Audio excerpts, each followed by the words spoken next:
Since it's on its way, we decided to come to... Why am I talking we? Like I'm Gollum. I decided to come to Japanese Village. The entry fee it's 50 baht, and this is the map.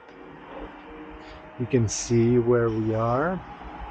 I don't think we are gonna enter the like small exhibition museum, but we are gonna walk around and see the shrine and the stone monument. So exactly where are we? So I think we just have to go there and then back.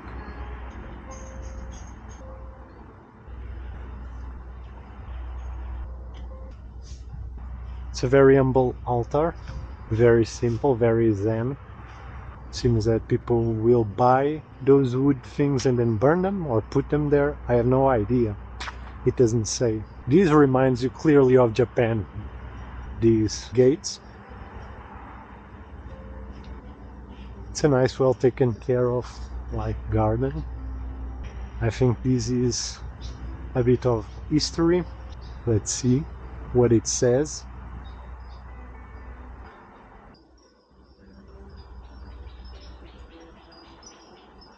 So it seems the location for this place actually came from documents of the East Indies Dutch company, VOC. It detailed the location of where the Japanese folks were living in Ayutthaya. Japanese and Siamese and Chinese. A Portuguese ship, a Dutch ship, and an Indonesian Makassar ship. So all these came here and were prominent in the region as well.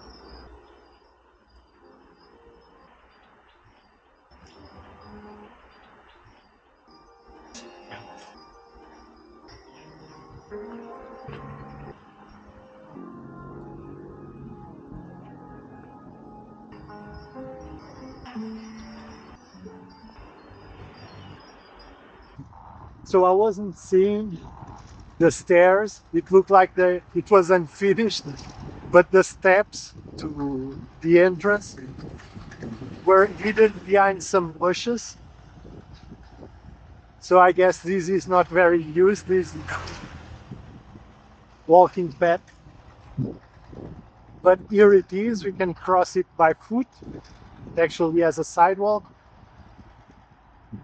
And as you can see, you get a great view over the river, but it's mid-afternoon, almost 1 o'clock, so the sun is really the worst for photographing or doing videos. But anyway, it's where we were going.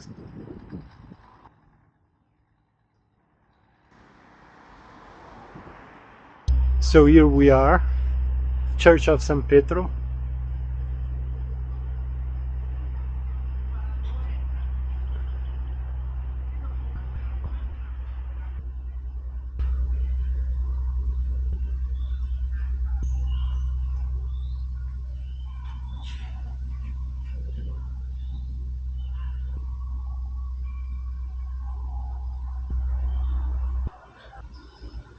So one interesting thing about the Japanese village that we saw was that the majority of settlers there were actually Japanese Christians. So probably because the presence of Jesuit missionaries in Japan, they were told that Ayutthaya was a safe place to establish themselves. It seems that the Portuguese, as I also mentioned before, I think, they captured Malacca, which had been at times subsidiary to Siam. So they sent emissary to talk with the king of Siam, and they were well received. The Portuguese missionaries were allowed to spread Christianity, and in exchange they would sell weapons and ammunition to the king of Siam. So that's how they established and stayed favorable to the king at that point.